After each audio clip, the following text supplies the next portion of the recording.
Hey, what's up? My name is Jay. I'm doing this video on behalf of Templar Battle Report on YouTube. Today we're going to be going over how to paint flesh tones on miniature game pieces. In this case being Warhammer 40k, my Space Wolves.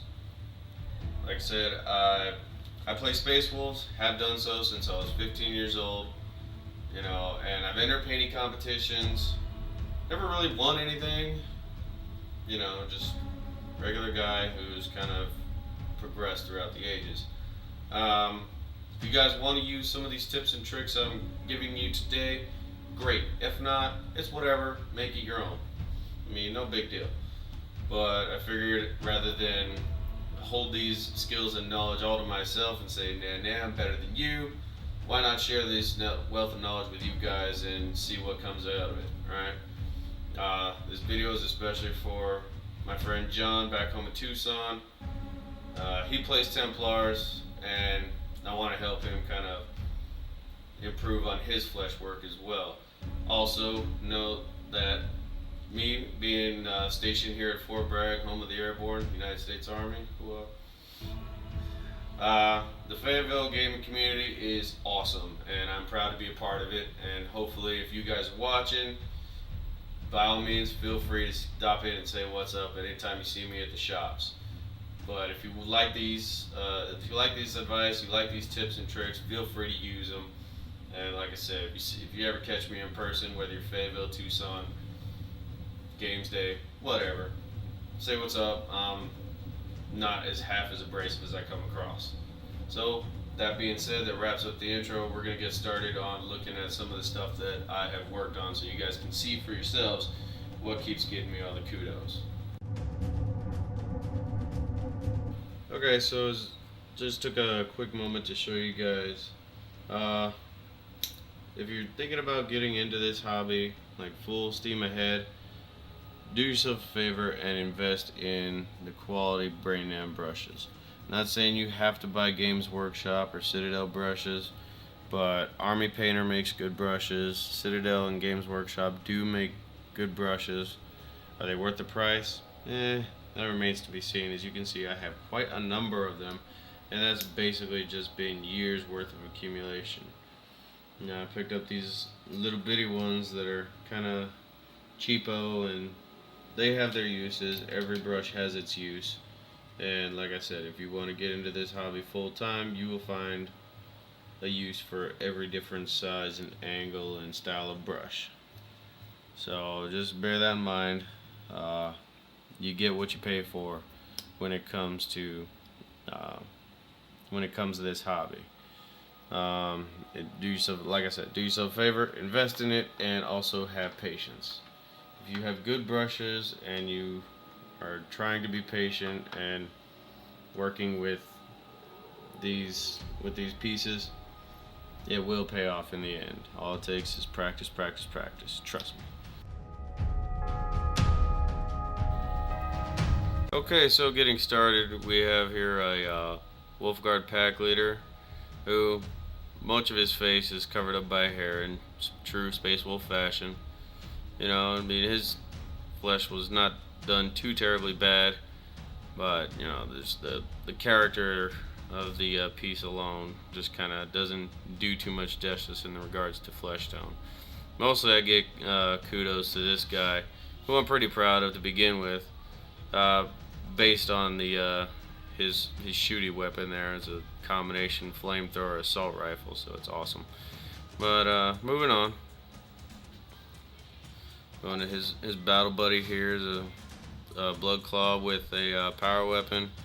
He's a little bit more experienced in the squad, so he gets the power weapon and extra runes and stuff painted on the shoulder pad. And if you guys like this video and want to see more runes and other little tips and tricks, we can definitely do that for you at a later time. Moving on, we got another Blood Claw here, who he's got a little bit of a darker complexion and darker hair, which is what I was going for, but it doesn't speak too well to the as well to the flesh tones as his blonde buddy to his right that you just saw. Let's see, I'm trying to get a better focus on here. We got a camera phone for this video, so we'll try to pick up better equipment next go around.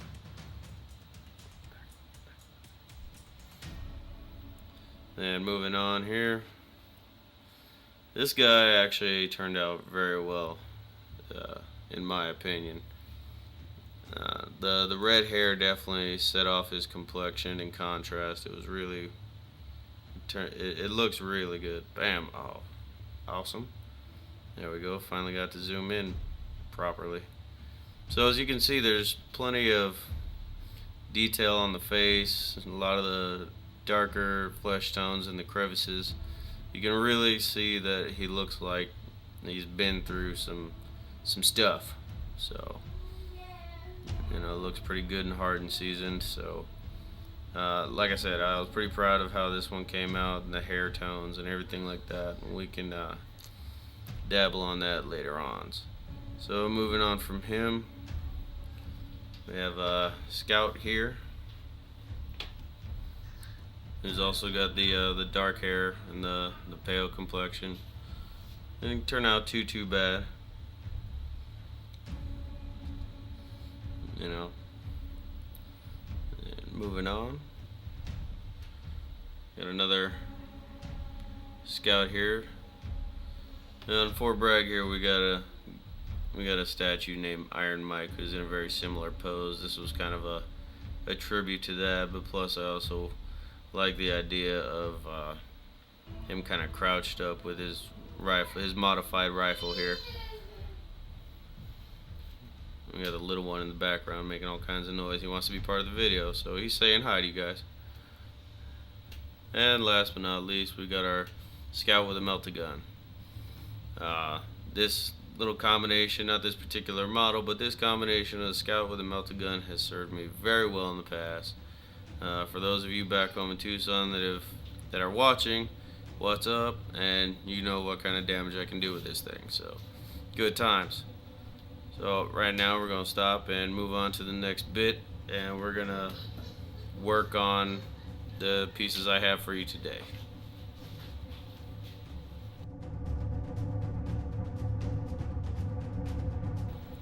Okay, so our first piece here is a Space Wolf Rune Priest.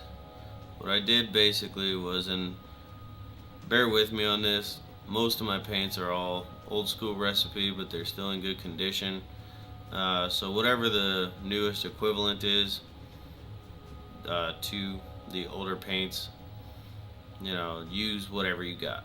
But the closest thing to your Bestial Brown, as you can see in the background, it's kind of like a darkened chestnut amber brown. Alright, and so that's what I used for the base coat and his base flesh tone on his head there. You can try to make something happen there, but basically I did his entire face with the Bestial Brown. And like I said, whatever you got that closely compares, go ahead and use it. Alright, and the next step, we're moving on to my my Lone Wolf here, which is a conversion piece. And basically the whole concept for the Lone Wolves is like they're the last surviving members of their pack.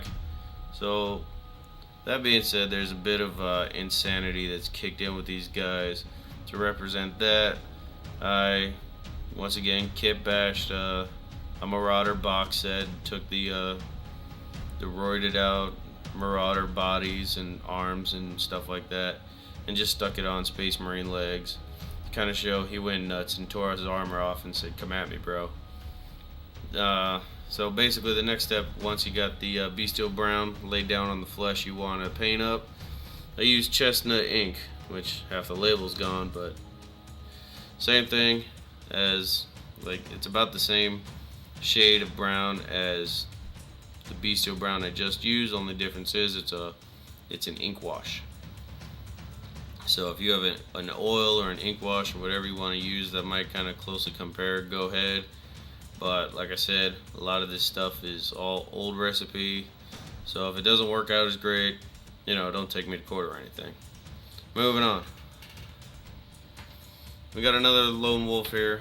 I was pretty happy with this concept of tearing the armor off and making them look all nutsoid. Try and see him get some better light on there. The difference is this guy's actually holding his shield and close combat weapon instead of the pistol. That was all done for rules reasons whatsoever. But basically, once your chestnut ink dried, what I did was I used a method that's known as dry brushing. I dry brushed on the bronze flesh. Now, bronze flesh, like I said, old paint recipe. What it is it's like a tanned, peach colored skin tone paint. If you crack it open, we'll take a look. This is very difficult to do one-handed, by the way. And what you got there, it kind of looks yellow, but it's more of like a peach tan flesh, surfer dude at the beach, whatever. That's about the equivalent to it. And then what I'll do with that once the dry brushing is done and I have the skin tones and effect that I want is I'll highlight bronze flesh with elf flesh. Okay? Once again, if you're using Vallejo paints or any other non-GW paints or new GW paints, just find the closest thing that works. I'll be saying that over and over again. I'm sorry I have old paints, but they're still in good condition. It's like Day on next Friday. Yeah, they tans, but I keep them clean though. So I'll use your elf flesh for your highlights. I'll pop that open so you guys can take a look at that. Back in the background there, got my Wolfguard and Terminator armor. Little catch a glimpse of things to come. But so same deal. It's like a peachish. It's like a peachish skin tone, but it's lighter. It's lighter. It's more of a pale flesh color, so it works well as a highlight for the bronze flesh. And then once that's all done with the elf flesh, what I'll do in the background, you see the Griffin Sepia wash. That's actually probably the most current name of paint or wash or anything that I own. This is a good one because it's like chestnut that I used for the ink wash to kind of get deep down in the crevices, but it's very light, it's very subtle, you're not even gonna notice it. And I mean, what it does is it kind of melds all those colors together and it comes out looking pretty good. Like, say for example, my ginger gray wolf or gray hunter here, and if you're redheaded and watching this video, please don't be offended by the term ginger. But yeah, my redheaded wolf or gray wolf here, he got the Griffin Sepia treatment. So did his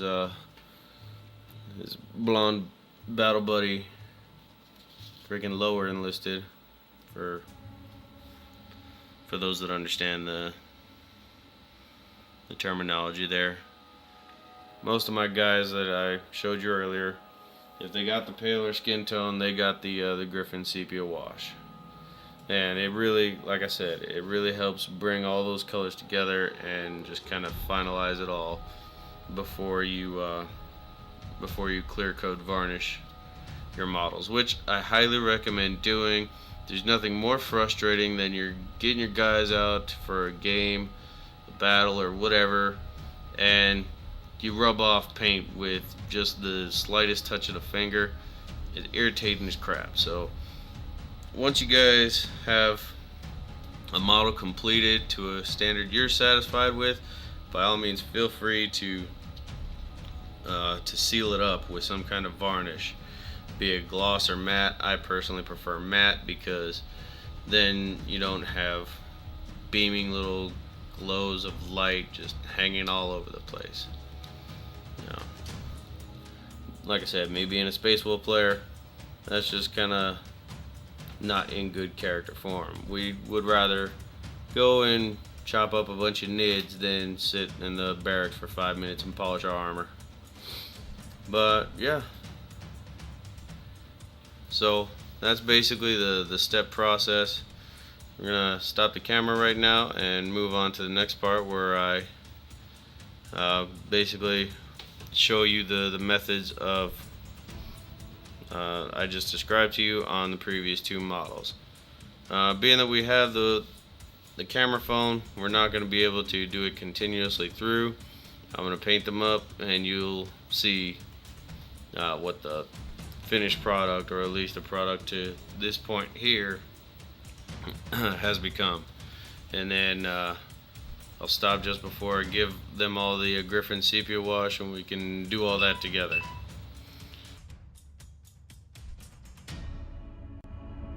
Okay, so we're gonna get started. One thing I did want to show you guys. So I got my chestnut ink here ready to go on my Rune Priest face. I'm gonna just get a little bit on the brush and kind of wipe away excess on the top of the lid.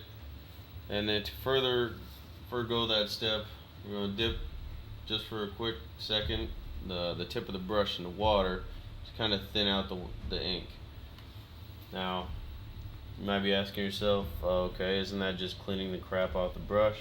Well, yes and no, because sometimes when you put the wash on the brush, you might have put on too much, and when you believe me, you'll know when you have too much wash on there, and you might try to make yourself crazy trying to spread it out evenly and make it look a little bit better. And yeah, from what I've experienced and what I've learned, it's just better to take a little bit off with the water and then apply.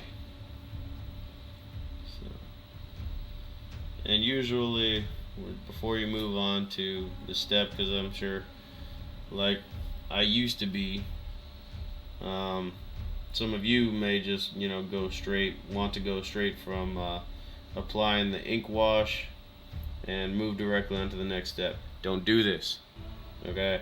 I seriously recommend that you take the time to let the ink dry up and solidify before you move on to adding your next layer. It really makes the difference. So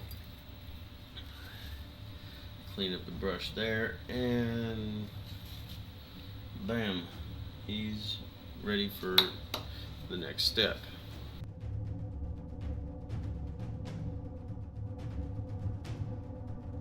Okay, so now we got our ink that's dry. We're ready for the next phase. What I'm doing now is a technique known as dry brushing, and a word to the wise: dry brushing will kill your brushes. So you want to try and take care of those. Wash them as often as possible. Perhaps even with some dish soap, and might help kind of extend the life of your brush. Regardless, you're just delaying the inevitable. Sooner or later, that brush will die out. It's part of the reason why I have so many, like we covered before. But you don't have to use your thumb like I do.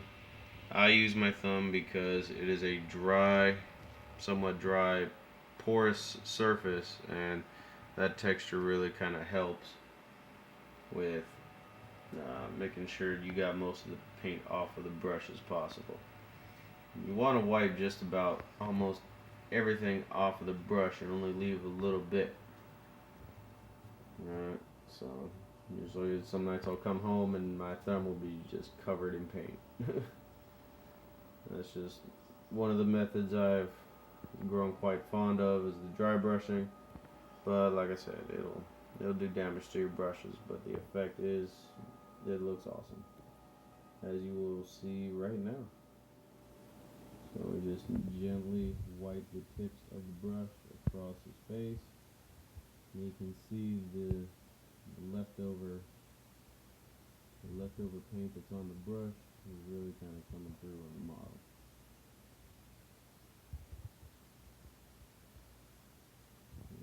said before, part of the dry brushing problem is that it will spray at the ends and make it a lot harder to work with. And just, like I said before, be patient, take your time.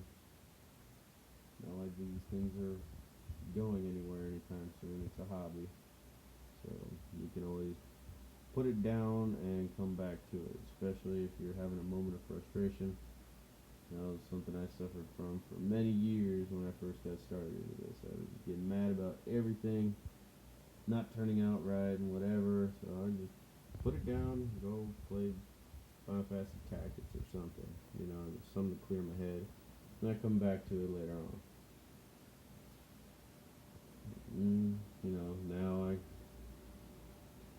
most of the models that I paint turn out to be really good looking. It's just you gotta take your time with it, and everybody progresses at their own speed, I guess you should say.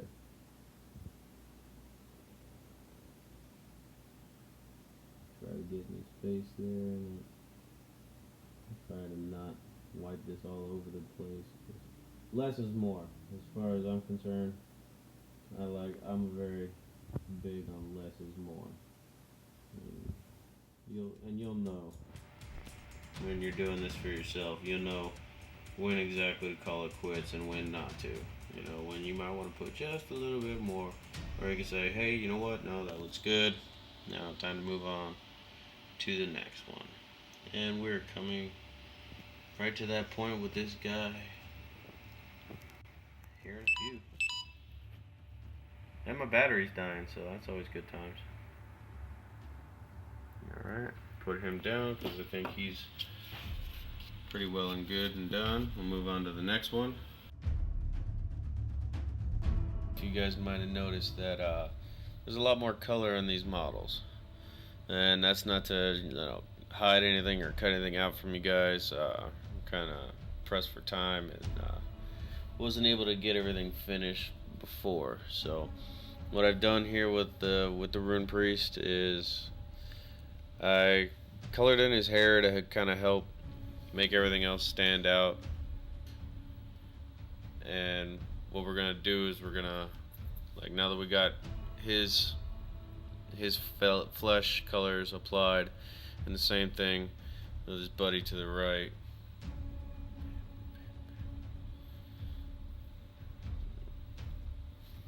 We're gonna go ahead and give him a wash. And we'll do that now and let that sit.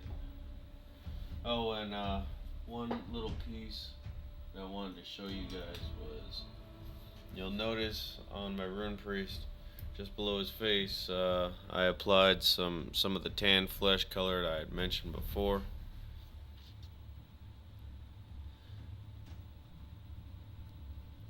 And the reason I did that is to kind of help enrich the color of the bone that those will later show. That's just a technique that I picked up years ago from an artist I admired. I think his name was Brian Shaw. But, one day I was reading an article, he wrote about it, and I gave it a test, and I've been doing it ever since. So, you just find what works for you and go with it. So, same technique is applied before. Get a little wash, dip a little in the water to kind of get rid of any excess, and apply over the skin tone.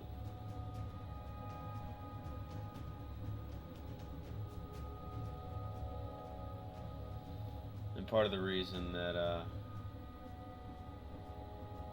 I applied a lot of this paint that you guys didn't see before is, I'll admit, my gamer's OCD kind of kicked in and set in a certain way of doing things, and normally that's like the hair and the colors and the rest of the armor. Usually I'll leave the face for last, but in a special case like this, I'm doing this video for you guys. We're doing it for the most part first, but I like to leave it for last because then I can concentrate fully on it and it gets the best effect out of it, I think. So, like I said, I'm not trying to hide anything from you guys. Bear with me. But that was one thing that could not be helped. It was just a little gremlin inside, just eating away. Like, you didn't do this, you didn't do that. Like, get off me. So anyway, we've applied the ink to the rune priest, and we'll let him sit for a second. We'll move on to his buddy, Mr. Come At Me Bro. When all this stuff dries, you can really see how it kind of brings a lot of the different colors used to create the flesh tones all together. It really does look pretty good once everything dries. One you're not going to be able to probably see with the equipment we have, but what I did was I took a little bit of the Flayed One Flesh edge paint from Citadel, which is nice, but it's like I found that it's really no different than the former paint recipe from many years ago called Bleach Bone, and I still have a pot of that, and it is amazing. But I mean, it's really nothing all that special about it. The only difference is it comes in a $60 box instead of a $4 pot. Go figure. GW, right? Anyway, so yeah, that makes for a very good highlight to flesh tones and stuff like that. I know I told you guys that I'd be leaving it off with the elf flesh, and that, you know, that works too, and it's good.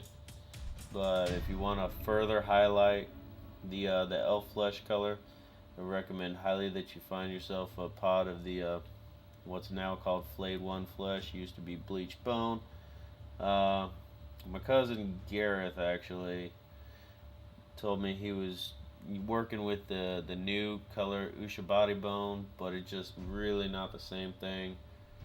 Feel free to try it out if you want. If not, you know, there's plenty of different ways of coming up with a suitable paint. Okay, so as you guys can see, there's been a lot of work done on this guy off camera. I'm gonna apologize for that once again. Trying to get this thing done for an event that's coming up soon.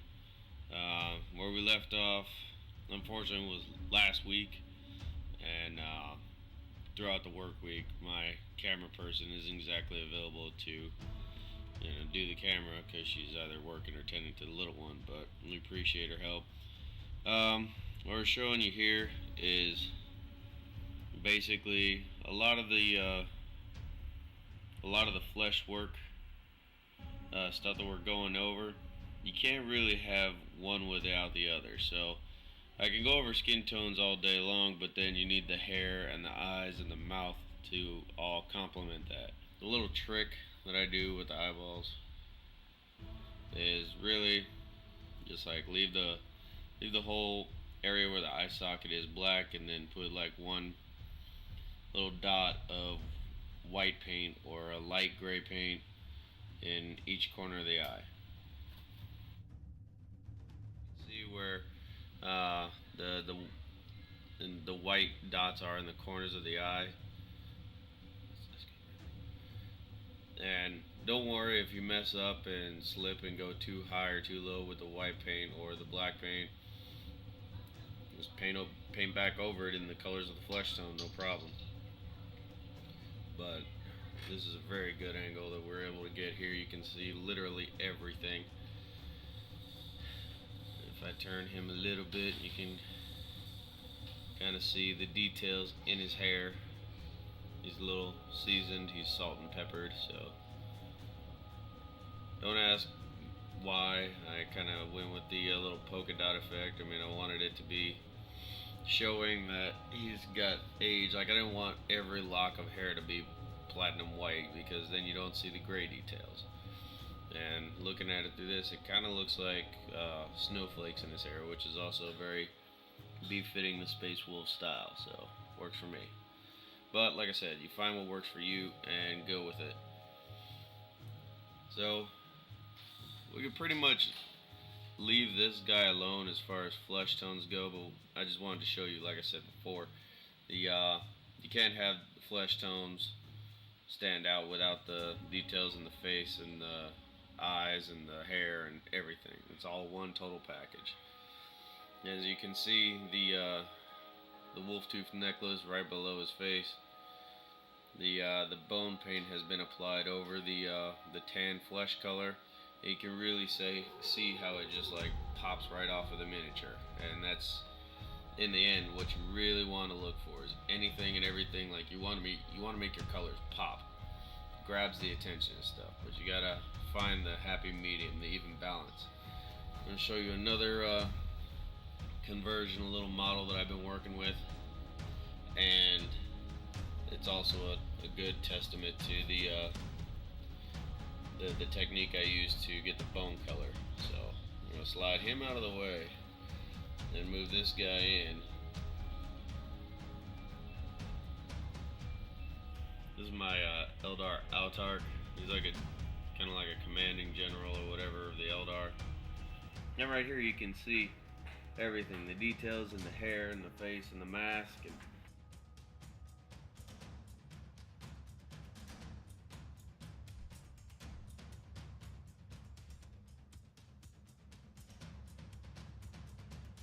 right here you can see that all the details were pretty much covered on this. He's got his eyes and his hair.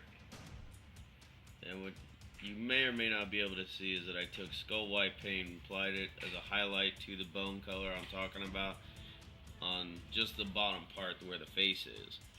And I think it kind of gives it the look of more of like a ghostly spirit kind of. I think it looks awesome. So it kind of makes it look like a phantom face or whatever you want to call it, but I think it looks good. But like I said, this here is just a testament to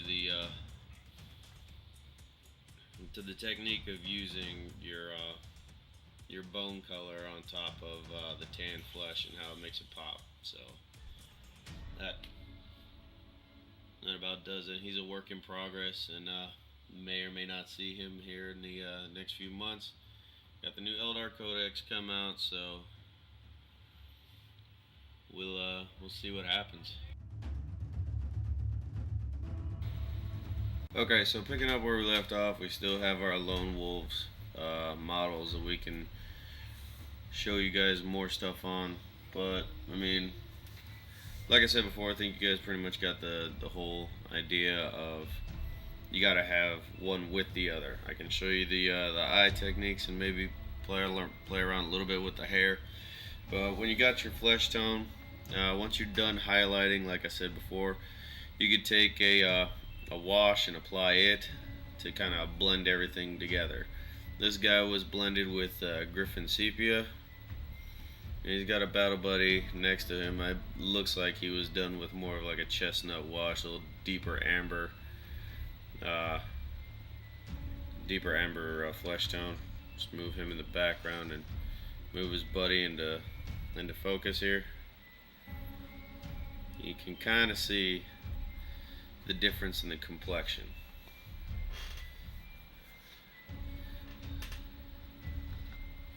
Maybe if we move them together, see if we get, is that possible?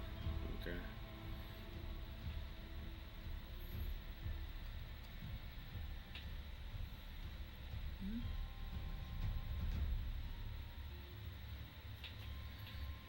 Yeah.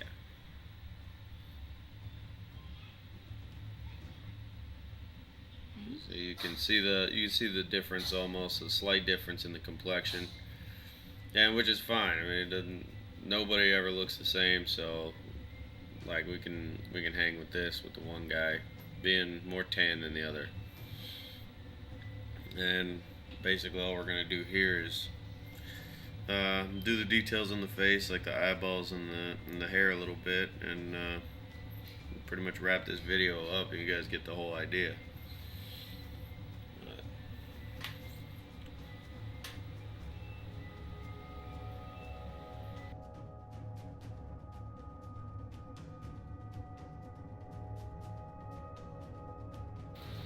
Alrighty, so what we're doing here is we're doing the the base color for your hair details. This guy here is going to have red hair, and once I'm done with the base coat, I'll give it an ink wash and build up from there. His buddy, who's the paler of the two, the more pale of the two, is going to have blonde hair, and basically we're just going to get as much of this brown base coat covered as much as possible. If you get it in the crevices, don't worry, that's exactly what you want. You want to make sure that that depth is there when you go to highlight, just like what we did for the face and basically for everything else. You want to build off of those deep recesses and kind of bring attention to them by putting lighter colors in the raised areas.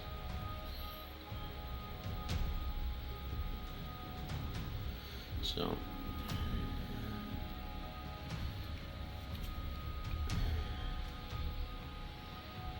I think he's pretty much good. Can move on to his buddy here in just a minute. Just want to make sure I got everything.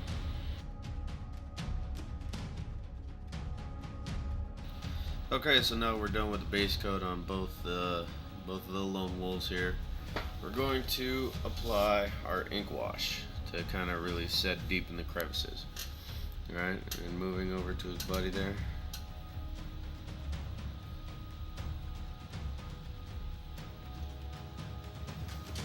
Alright, what I'm going to do is I'm going to use this old ink called chestnut wash or chestnut ink. I don't know, the label came halfway off right down the centers.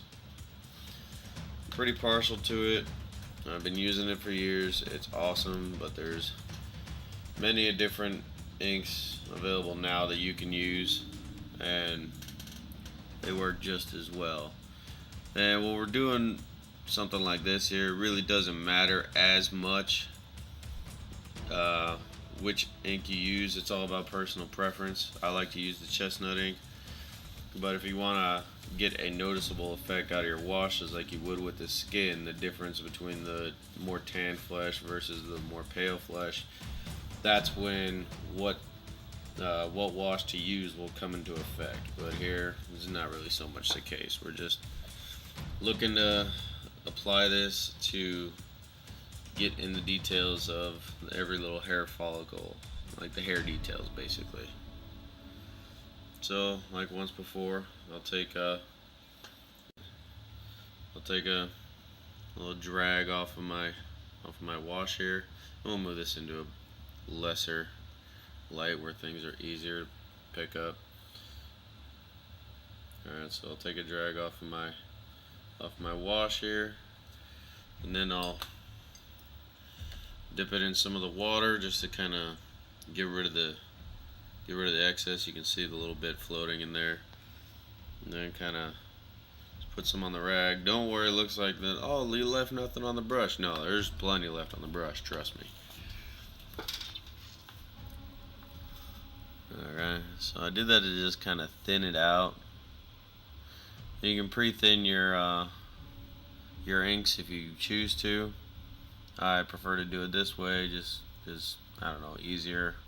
I don't have to worry about messing up a ratio of thinning agent to ink and completely ruining the pot and wasting money. Like I said, personal preferences.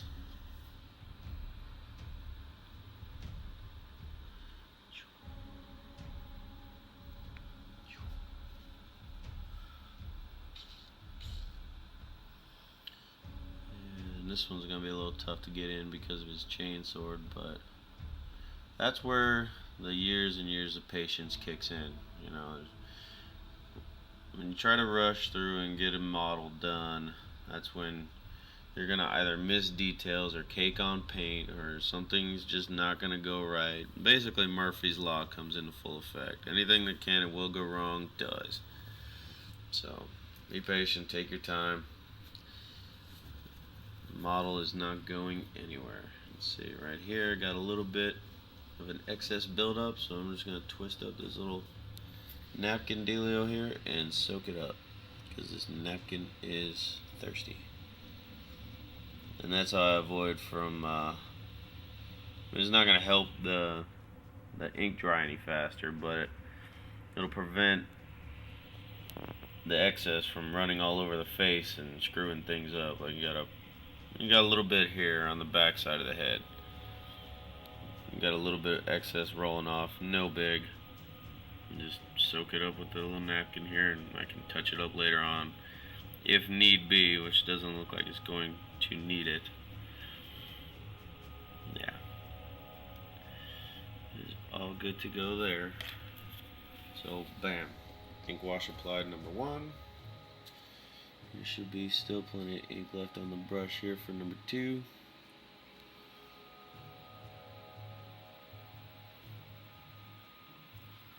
I'm trying to do this so you guys can see, but it's difficult. I kind of like to sit back in my chair and prop up on the chest and work on it that way because, well, to be quite frank with you, it's muscle memory, and most of the gaming groups and places out here, although like I said before, they're awesome, sometimes they get overcrowded with people, like to bump tables, and freaking people like to get loud and belligerent in their carryings on of slapping the table and stuff like that. And you're trying to work in like, dude, I really want to punch you in the face right now, but that means I have to put my model down and close all my pots and make sure my brushes are wiped off, and it's just really not worth the hassle.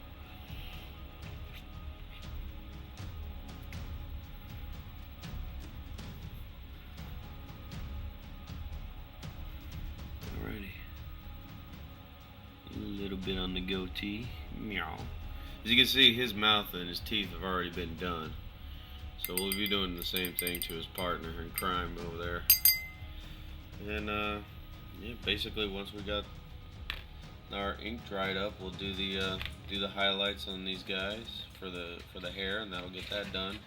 And then make sure the teeth are matte and pearly white, and then we'll do the eyes, and that will be c'est la vie for this video. So we're gonna let that dry. Alright, so that about wraps it up. Like I said, my name is Jay for Templar Battle Report, and hope you guys got something out of this video. Try some little tips and tricks you might have picked up. If it works for you, like I say, great. If it doesn't, hey, it's whatever. Be sure to like and subscribe to Templar Battle Report on YouTube. And if you have any other topics of painting, modeling, converting, sculpting, whatever you want to tackle, don't be shy to go ahead and shoot us a message.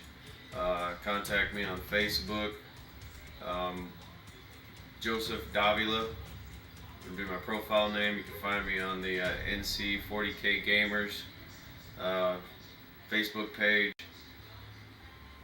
And like I said, if nothing else, hopefully you guys got something out of this, and you'll be able to improve as a painter. And other than that, keep rolling the dice, and remember, all praise be to Russ and the All-Father. Peace.